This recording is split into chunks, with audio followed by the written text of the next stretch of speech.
বিসমিল্লাহির রহমানির রহিম। সুপ্রিয় শিক্ষার্থীরা, আসসালামু আলাইকুম রহমতুল্লাহ। আশা করি তোমরা ভালো আছো। আলহামদুলিল্লাহ, আমিও ভালো আছি। তো আজকে আমি যে বিষয়ে ডিসকাস করব, মূলত বীজগণিত নিয়ে। হ্যাঁ, তো বীজগণিত সম্পর্কে আমরা কিছু ধারণা নেব আগে। তো বীজগণিতের ইংরেজি নাম হচ্ছে অ্যালজেব্রা।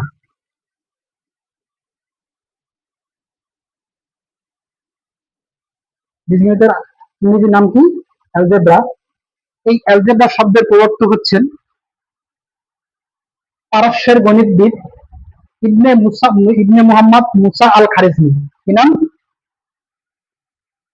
নামটা একটু লিখি, ইবনে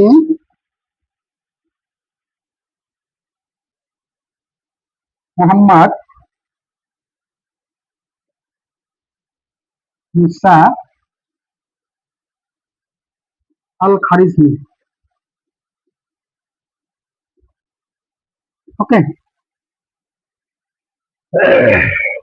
এই যে এনার যে আলজেব্রা নামটা কোন বই থেকে আসলো, এই বইটা, তার একটা বিখ্যাত বই আছে।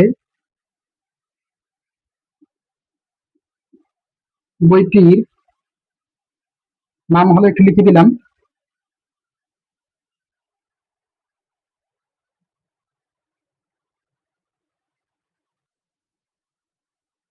বইটির নাম হচ্ছে আল কিতাব আল মুক্তার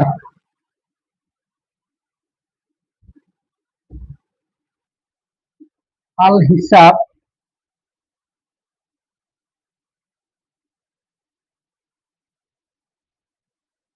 আল জাবর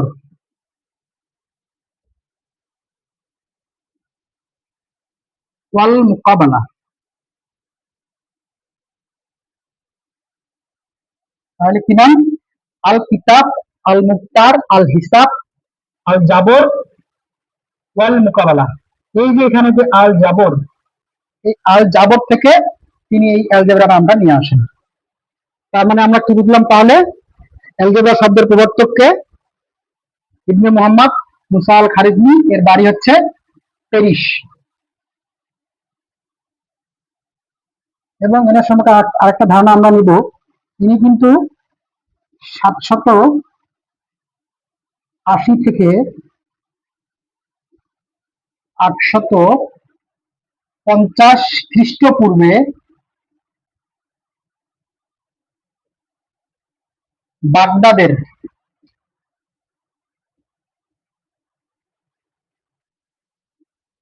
হাউস অফ উইজডম নামে, এই হাউস অফ উইজডম নামে যে একটা জায়গা ছিল, এখানে কাজ করতেন। ঠিক আছে। আর তিনি মূলত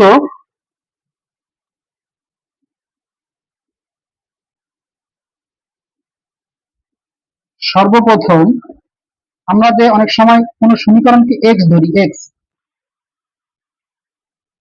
এক্স এর প্রবর্তন করেন, এক্স এর প্রবর্তন করেন। এখন আমরা জানলাম যে আমাদের বীজগণিতের জনক হচ্ছে কি? মোহাম্মদ মুসা আল খারিজমি। এনার বাড়ি হচ্ছে প্যারিসে, এবং ইনি নবম দশকে একজন গণিতবিদ। এখন কেউ কেউ আবার মনে করে ডিওফান্টাস নামে একজন বিজ্ঞানী ছিলেন। ডিওফান্টাস সমীকরণ তথ্যের জন্য এনেকে অনেকে আবার বীজগণিতের জনক বলে জেনে থাকেন। কিন্তু আধুনিক বীজগণিতের জনক হচ্ছেন আমাদের মোহাম্মদ মুসা আল খারিজমি। ওকে, এখন আমরা বীজগণিত সম্পর্কে কিছু ধারণা নিলাম। আমি হোয়াইট বোর্ডে দুইটা অঙ্ক তুলে রাখছিলাম। এই দুটো অঙ্ক হচ্ছে মূলত হচ্ছে ষষ্ঠ শ্রেণীর 4.2 এর দুটো অঙ্ক। ওকে, তো এখানে দেখো, এখানে কি বলছে যে এক্স সমান সমান 3, ওয়াই সমান সমান 5, জেড সমান সমান 2 হলে দেখাও যে y square minus x square equal x plus y into y minus x. আমরা হয়তো এখন এগুলো প্রমাণ করবো, বাট তোমরা যখন ক্লাস 8, 9, 10 উঠবা, তখন দেখবা যে এই সূত্রগুলো তোমাদের মুখস্থ করতে হবে। কিন্তু এগুলো আগে দিছি কি জন্য? কারণ ক্লাস 6 এ দেওয়ার কারণ হচ্ছে তোমাদের এগুলো হচ্ছে বেসিক, আসলে মুখস্থ গুলো তো বুঝবা না, এই জন্য আগেই প্রমাণ করে দেখাইতে বলছে। তো এখন দেখে আমরা 1 নম্বরের সমাধান করি। যেহেতু আমাদের মানগুলো দেওয়া আছে, আমরা লিখলাম না। এটা মূলত হচ্ছে আমাদের লেফট হ্যান্ড সাইড বা বাম পক্ষ, এটা হচ্ছে আমাদের রাইট হ্যান্ড সাইড বা ডান পক্ষ। আমাদের প্রমাণ করতে হবে এটা সমান সমান এটা। ওকে, এখন আমরা বাম পক্ষটা কিভাবে বুঝলাম? আমি এখানে দাঁড়াইছি, এদিকে আমার ডান সাইড, এদিকে আমার বাম সাইড, এজন্য আমরা এদিক বাম পক্ষ ধরবো। ধরি দেখি বাম পক্ষ, আমাদের বাম পক্ষ কি বলছে? Y square minus x square. কি বলছে? Y square minus x square. তো দেখি এখন আমরা মানগুলো বসাই। এই ওয়াই স্কোয়ার এবং এক্স স্কোয়ার অর্থাৎ ওয়াই এবং এক্স এর মধ্যে আমাদের এই যে এক্স এর মান এবং ওয়াই এর মান বসাতে হবে। এখন আমরা জানি এখানে ওয়াই এর মান কত? 5। দেখি 5 বসাইলে স্কোয়ার দিলাম, মাইনাস কি আছে আমাদের এক্স স্কোয়ার আছে, এক্স এর মান কত? 3। দেখি বসাই আমরা 3। এখন আমাদের 5 স্কোয়ার মানে কি? এখানে দুইটা পাঁচটা সরি, এখানে দুইটা 5 গুণ আকারে আছে। কি আকারে আছে? গুণ আকারে আছে। এখন দেখো, আমরা যদি 5 গুণন 5 দিই তাহলে কিন্তু 25 হয়। 5 কত? 25। তোমরা যদি এখানে 25 লিখি, এখন মাইনাস আছে। আর 3 স্কোয়ার মানে দুইটা 3 গুণ আকারে আছে। তাহলে দেখো 3 ইন্টু 3 ইকুয়াল 9। 9 লিখলাম। এখন আমরা এই 25 থেকে 9 মাইনাস করবো। দেখে আমরা মাইনাস করি, যেহেতু এখানে আমাদের 15 আছে, 5 আছে, 5 এর সাথে 10 যোগ করলে আমাদের 15 হয়। 15 থেকে আমরা 9 মাইনাস করি, তাহলে কত হচ্ছে আমাদের? 6। হাতে কত? 1। এখন 2 থেকে 1 বাদ দিলে 1। তাহলে আমাদের বাম পক্ষ কি হলো? 16। এখন আমরা কোথায় যাব? ডান পক্ষে যাব। দেখি ডান পক্ষ কি বলে।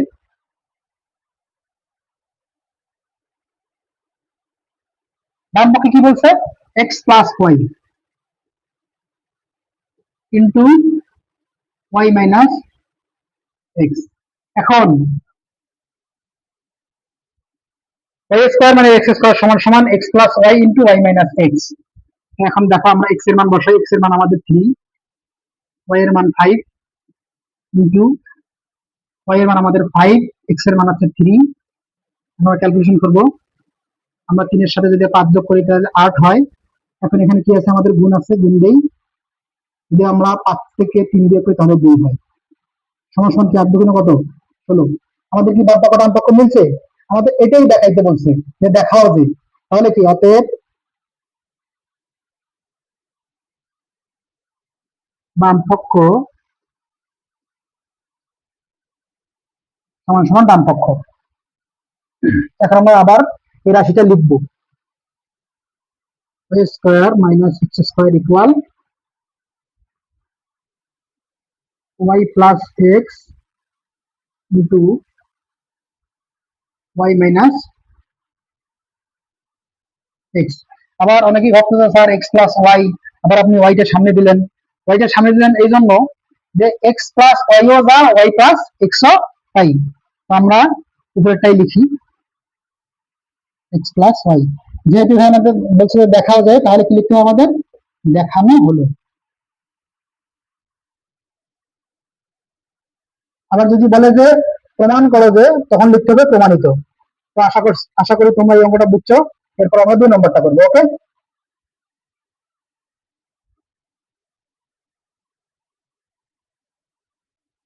এখন আমাদের 2 নম্বর কি বলছে?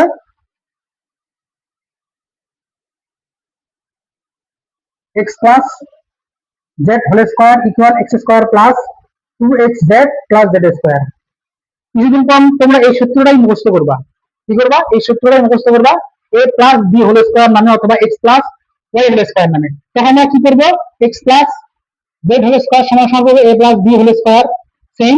তখন আমাদের কি হবে? এক্স স্কোয়ার জায়গায় এ স্কোয়ার হবে, তারপর প্লাস 2 থাকবে, এক্স এর জায়গায় এ হবে, তারপর জেড এর জায়গায় বি হবে, আবার জেড স্কোয়ার এর জায়গায় বি স্কোয়ার হবে। তো এখন দেখি আমরা বাম পক্ষ লিখি, আমরা প্রমাণ করি, দেখি প্রমাণ হয় কিনা। এখন বাম পক্ষ কি বলছে? X plus z whole square.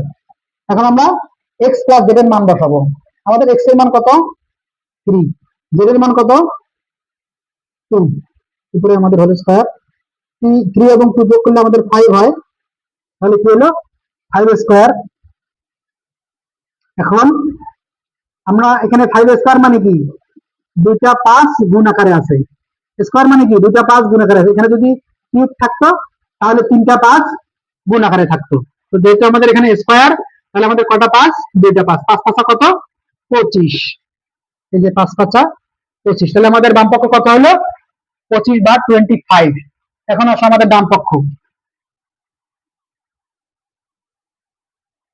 ডান পক্ষে কি বলছে? X square plus 2 x z plus z square. Okay, এখন আমরা মানগুলো এখানে বসাবো। এক্স এর মান কত আমাদের? 3 বসাইলাম, প্লাস 2 থাকলো, সূত্রে 2 থাকলো, এক্স এর মান কত? 3 ইন্টু জেড এর মান কত? 2 প্লাস জেড এর মান কত? আবার 2। ওকে, এখন আমরা ক্যালকুলেশন করবো এটা।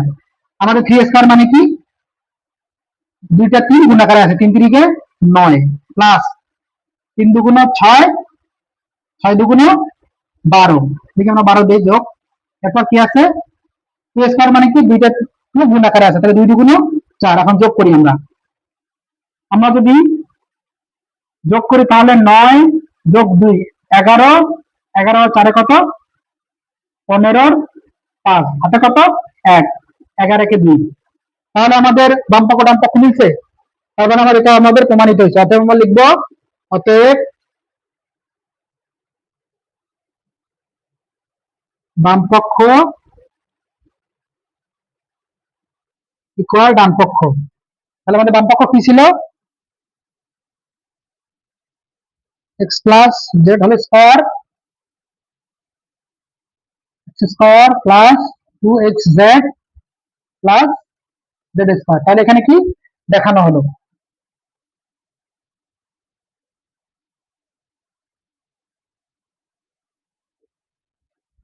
আশা করি তোমরা বুঝতে পারছো। যেহেতু তোমরা ষষ্ঠ শ্রেণীতে পড়ো, এগুলো বারবার প্র্যাকটিসের মাধ্যমে তোমাদের আয়ত্তে রাখতে হবে। তো থ্যাংক ইউ, আজকে এই পর্যন্তই। আসসালামু আলাইকুম।